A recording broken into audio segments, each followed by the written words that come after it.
श्री हनुमद्व्रतं तत्रादौ हनुमद्व्रतं कर्तुमारभमाण आचारानुसारेण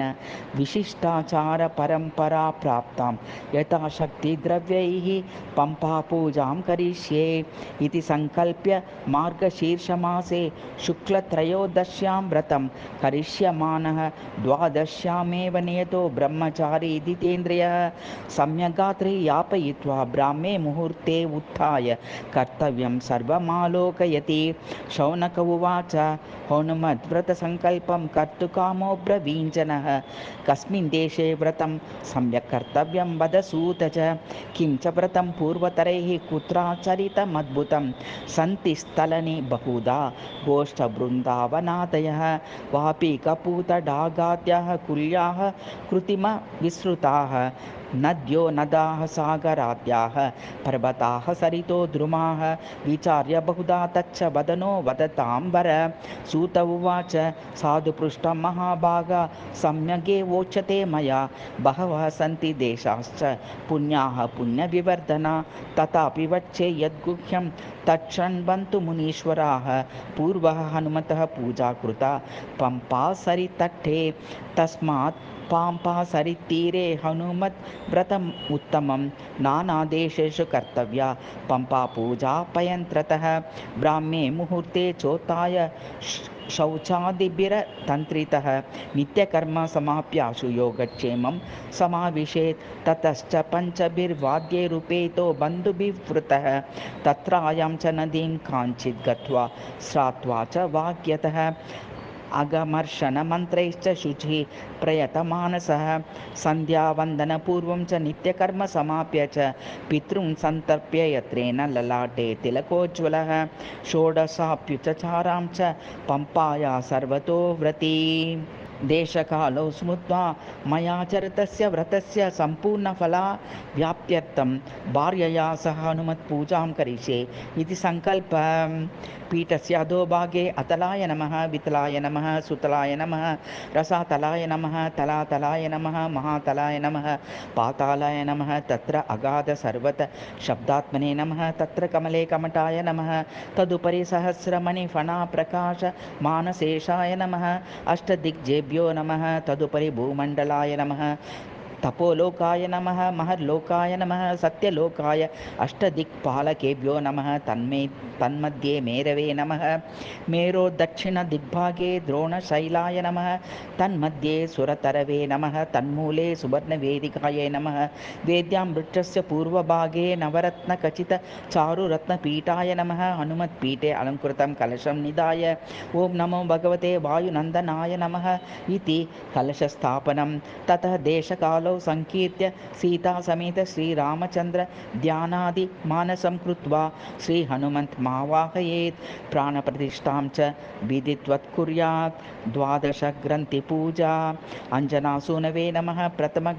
ग्रंथि पूजयामि हनुमते नमः द्वितीय ग्रंथिं पूजयामि वायुपुत्राय नमः तृतीय ग्रंथि पूजयामि महाबलाय नमः चतुर्ग्रंथि पूजयामि रामेष्ठाय नमः पंचम ग्रंथि पूजयामि फल्गुणसखाय नमः षष्ठग्रंथि पूजयामि पिंगाक्षाय नमः सप्तम ग्रंथि पूजयामि अमितविक्रमाय नमः अष्टम ग्रंथि पूजयामि कपीश्वराय नमः नवम ग्रंथि पूजयामि सीताशोकविनाशनाय नमः दशम ग्रंथिं पूजयामि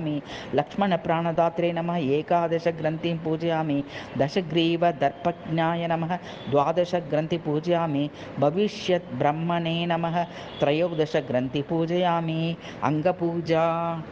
हनुमते नमः पादौ पूजयामि सुग्रीवसखाय नमः गुल्फौ पूजयामि अंगदमित्राय नमः जंगे पूजयामि रामदासाय नमः ऊरु पूजयामि अक्षज्ञाय नमः कटिं पूजयामि लंकादहनाय नमः वालं पूजयामि रामदासाय नमः नाभिं पूजयामि सागरोल्लङ्घनाय नमः मध्यं पूजयामि लंकामर्दनाय नमः केशावलिं पूजयामि संजीवनी हर्त्रे नाम स्तनौ पूजयामि सौमित्रिप्राणदाय नमः नमः वक्षः पूजयामि कुण्ठितदशकण्ठाय नमः कण्ठं पूजयामि रामाभिषेककारिणे नमः हस्तौ पूजयामि मन्त्ररचितरामायणाय नमः वक्त्रं पूजयामि प्रसन्नवदनाय नमः वदनं पूजयामि पिङ्गनेत्राय नमः नेत्रं पूजयामि श्रुतिपारगाय नमः श्रुति पूजयामि ऊर्ध्वपुण्ड्रधारिणे नमः कपोलं पूजयामि मणिकण्ठमालिने नमः शिरः पूजयामि सर्वाभीष्टप्रदाय नमः सर्वाङ्गं पूजयामि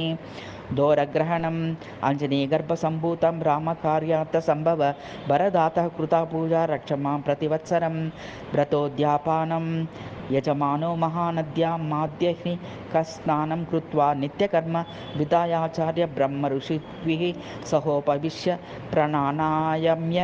अद्य शुभितिथौ धर्मपत्नी समेतस्य मम हनुमत् व्रतकल्पोक्तसम्पूर्णफलावाप्तये धर्मार्थकाममोक्षचतुर्विध पुरुषार्थसिद्ध्यर्थं श्रीमद् आञ्जनेयप्रीत्यर्थं च हनुमत्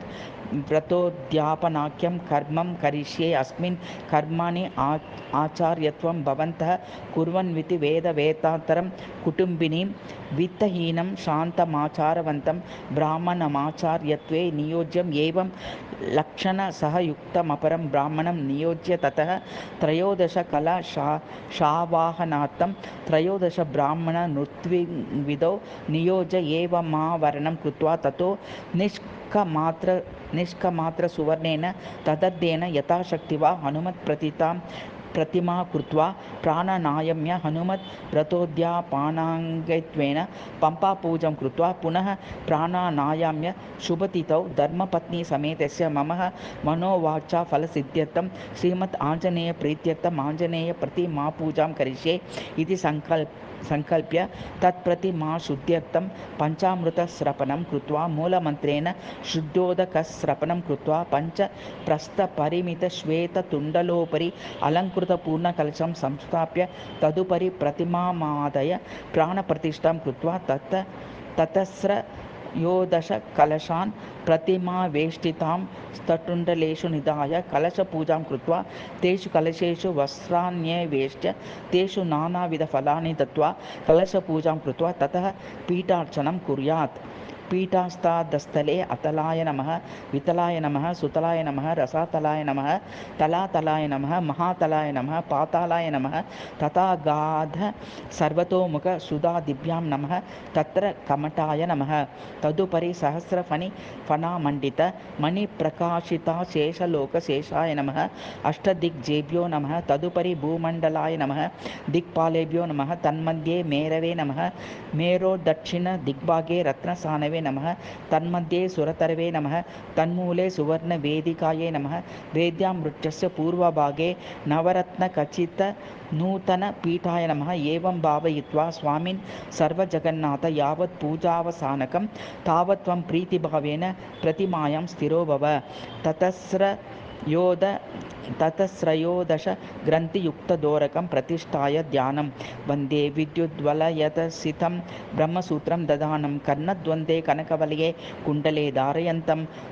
सत्कौपीनं कटिपरशतं कामरूपं कपीन्द्रं नित्यं ध्यायम्यनिलतनयं वज्रदेहं वरिष्ठं प्रतप्तजाम्बूनद दिव्यमंसं देदीप्यमानाग्रिविभासुराक्षं प्रफुल्लपङ्केरुहशोभनास्यं ध्याये ह्यधिस्तं पवमा। अथ कल्पोक्तप्रकारेण आवाहनादि षोडशोपचारान् कृत्वा नमः सर्वहितार्थाय जगदाराध्यकर्मणे अमेयाय आञ्जनेयाय पुनरद्यं पुरोर्पये इति प्रसन्नाद्यं समर्पयामि नमः। भक्त्या प्रकल्पितैरेतेरुपचारैश्च षोडशैः भगवान् हनुमन्नीशः प्रियतां मे प्रियोक्तिभिः उपचारसमर्पणं यस्य स्मृत्वा च नामोक्तया तपोयज्ञक्रियादिषु न्यूनं सम्पूर्णतां यादि सद्यो वन्दे तमच्युतम्। एवं रात्रौ प्रथमयामपूजां कृत्वा तस्यां रात्र्यां प्रतियामपूजां कुर्वन् गीतवादित्रादिभिर्मङ्गलध्वनिभिर्भागवत पठनादिपुराण श्रवणादिभिर्जागरणं कृत्वा परेद्युं प्रभाते महानद्यां ब्राह्मणैः सह स्नानं कृत्वा नित्यकर्म विधाय गन्धादिभिरलङ्कृत्य गृहमाङ्गल्य पूर्ववत् पूजां कृत्वा हनुमत् व्रतोद्यपानाङ्गहोमं कुर्यात्। श्री श्रीरान्नेनाञ्जनेय आज्येन पिप्पलसम्मिद्भिः कल्पोक्तद्रव्येण मूलमन्त्रनाष्टोत्तरसहस्र वा होमं कुर्यात्। पूर्णहुतिं दत्त्वा ब्रह्मणे दक्षिणां दत्त्वा तत आचार्यं पूजयित्वा प्रतिमां सहस्रां सालङ्करां सतुण्डलां च दत्त्वा तद्यानसाद्पुण्यार्थं दक्षिणां दत्त्वा आचार्याय सवत्सां सालङ्कारां पयस्विनीं गां दद्यात्। ततः ऋग्विभ्यः सहस्रान् कलशान् दत्त्वा दक्षिणां च दत्त्वा विशिष्टा पङ्गुदीनान्दकृपणजनान् ब्राह्मणान् सन्त्यप्य ऋत्विगादि ब्राह्मणान् 100 50 पंचविंशति 13 वा ब्राह्मणान् मिष्टान्नभोजनेन सन्तप्य भूरिदानं विभावानुसारेण कुर्यात्। एवं कुर्वन् यजमानः कृतार्थो भवति। हनुमान् सुप्रीतो वरदो भूत्वा पुत्रपौत्रादि सर्वकामान् प्रयच्छति इति शौनकादिकान् प्रतिसूतः प्रोवाच इति। गोदावर्यै नमः पादौ पूजयामि, कृष्णायै नमः गुल्फौ पूजयामि, पापहारिण्यै नमः जङ्गे पूजयामि, सुब्रवे नमः जानुनी पूजयामि, उरुतरङ्गिण्यै नमः ऊरु पूजयामि, दडिदुज्ज्वलजवायै नमः कटिं पूजयामि, अम्बुशोभिते नमः नितम्बं पूजयामि, अनुमद्याय नमः मद्यं पूजयामि, सुस्तनायै नमः स्तनौ पूजयामि, कम्बुकण्ठै नमः कण्ठं पूजयामि, ललिताबाहुराङ्गायै नमः बाहु पूजयामि, दीर्घवेण्यै नमः वेणीं पूजयामि, सुवक्त्रत्रायै नमः वक्त्रं पूजयामि, दुर्वारवारिपुरायै नमः शिरः पूजयामि, सहस्रमुखायै नमः सर्वाङ्गं पूजयामि, सदशाङ्गं शुभं दिव्यं सगुगुल्लमनुत्तमं साज्यं परिमोलोद्भूतं धूपं स्वीकुरु पावने, धूपं साज्यमग्रि प्रकाशोद्यत्कोटिसूर्यसमुद्यति, पश्य दीपं प्रसन्नाङ्गे पम्पानदि नमोऽस्तुते, दीपं शाल्यन्नं स्वर्णपात्रस्थं शाखापूपसमन्वितं, साज्यं दधिपायसं च नैवेद्यं प्रतिगुह्यतां, नैवेद्यं पूगैः सुशोभनैश्चापि नागवल्लीदलैर्युतं, ताम्बूलं गुह्यतां देवी पम्पानदि नमोऽस्तुते, ताम्बूलं व्रतपूर्ति महाकीर्ति दिव्यस्फूर्ति प्रकीर्तिदं, चतुर्कामो व्रतमिदं सौवर्णं पुष्पमर्पये, सुवर्णपुष्पं प्रदक्षिणत्रयं देवी प्रयत्नेन प्रकल्पितं, पश्याद्य पावने देवी पम्पानदि नमोऽस्तुते, प्रदक्षिणं नमस्ते नमस्ते विशोलोज्ज्वलाङ्गे, नमस्ते नमस्ते लसत्सत्तरङ्गे, नमस्ते नमस्ते गिरिप्रान्तरङ्गे, नमस्ते नमस्ते कलद्वर्हिरङ्गे, नमस्कारम् अपाराधशतं देवी मत्कृतं च दिने दिने, क्षम्यतां पावने देवी पम्पानदि नमोऽस्तुते, क्षमापणं पम्पानदि महापुण्ये तरङ्गिनी नमोऽस्तुते, त्वत्तीरे हनुमत्पूजा कृता रामेण धीमता, मनोरथफलावाप्तिस्तस्याभीष्टं न संशयः, सुग्रीवेण च तीरेऽस्मिन् कपि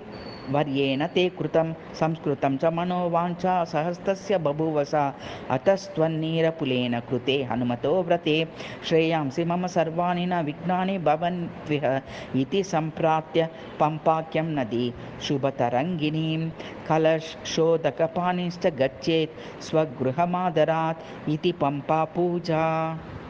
पम्पापूजा हेमकोटगिरिप्रान्तजनानां गिरिसानुगां पम्पामावाहयाम्यास्यां नद्यां ह्यद्यां प्रयत्नतः, आवाहनं तरङ्गशतकल्लोलैः रिङ्गत्तामरसोज्ज्वले, पम्पानदि नमस्तुभ्यं गृहाणासनमुत्तमम्, आसनं ह्यद्यं सुगन्धसम्पन्नं शुद्धं शुद्धाम्बुसत्कृतं, पाद्यं गृहाण पम्पाके महानदि नमोऽस्तुते, पाद्यं भागीरथि नमस्तुभ्यं, सलिलेन सुशोभने अनर्ध्यमर्ध्यमनगे गुह्यतामिदमुत्तमम्, अर्ध्यं पम्पानदि नमस्तुभ्यं महापुण्ये सुशोभने, गोदावरी जलेन्याद्य गृहाणाचमनीयकम्, आचमनीयं दुग्धां येच्छुरसैः, पुण्ये दग्नश्च मधुना तथा पञ्चामृतैः स्थापयिष्ये पम्पानदि नमोऽस्तुते, पञ्चामृतस्नानं शुद्धक्षीरैः शुद्धजलैर्नारिकेलैर्युक्तं नारिकेलाम्बुजिस्तदा पुण्यैः कृष्णानदीतोयैः सिञ्चामि त्वां सरिद्वरे स्नानं महामूल्यं च कार्पासं दिव्यवस्त्रमनुत्तमं पम्पानदि महापुण्ये पम्पाशोभातिशोभने वस्त्रं श्रौतस्मार्तादिसत्कर्मफलदं पावनं शुभं यज्ञोपवीतमधुना कल्पये सरिदुत्तमे यज्ञोपवीतं कर्पूरगुटिकामिश्रं कस्तूर्या च विमर्दितम्